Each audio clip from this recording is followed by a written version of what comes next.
Moins d'argent dans les caisses des régions l'an prochain. Le Premier ministre Édouard Philippe a demandé hier aux présidents des régions de faire des efforts.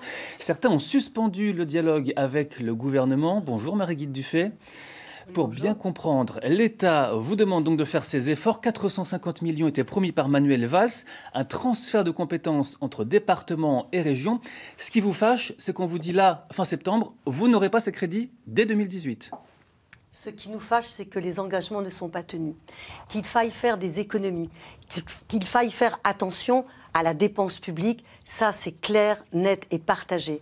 Mais nous avions convenu l'an dernier que parce que nous allions avoir des charges venant des départements pour payer le développement économique, assurer l'appui aux entreprises industrielles, artisanales, aux exploitations agricoles, des dépenses qui étaient assurées par les départements et qui maintenant sont assurées par les régions du fait de la loi.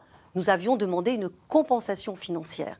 Et cette compensation financière, elle est de 450 millions au niveau national et de 20 millions pour notre région. Et nous avons appris subrepticement que ces 450 millions seraient ôtés des recettes que l'État va nous accorder l'année prochaine. Donc l'engagement n'est pas tenu. Et par ailleurs, le président de la République avait dit que pour l'année qui venait, il n'y aurait aucune baisse de dotation pour les collectivités tant qu'on n'avait pas signé un pacte où on expliquait à l'État comment on allait organiser nos dépenses.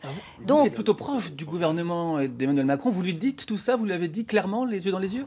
Ah, mais je me suis associée à la colère de tous mes collègues. Hier, il n'y avait pas de différence d'un président d'exécutif à l'autre, parce que nous sommes surtout vraiment extrêmement ébranlés de voir que la parole de l'État n'est pas tenue. Ce n'est pas l'histoire de faire des économies, ce n'est pas du tout ça le sujet. C'est que la parole de l'État n'est pas tenue. Il y a eu un engagement l'an dernier, il y a eu un deuxième engagement cette année. Ils ne sont pas tenus.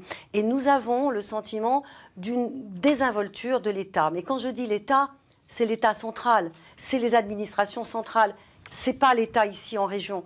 Et donc, je fais très attention parce qu'il a été décidé de rompre tout dialogue avec l'État dans le cadre de la Conférence nationale des territoires qu'a mise en œuvre Emmanuel Valls.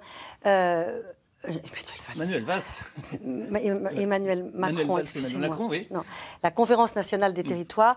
Et moi, je souhaite que sur notre territoire, dans notre région, le dialogue avec les préfets, le dialogue avec la préfète de région soit maintenu parce que c'est un très bon dialogue. Les préfets connaissent nos soucis, connaissent nos préoccupations et il ne faut pas avoir la chaise vide. Merci pour ces explications, Marie-Guide Dufay.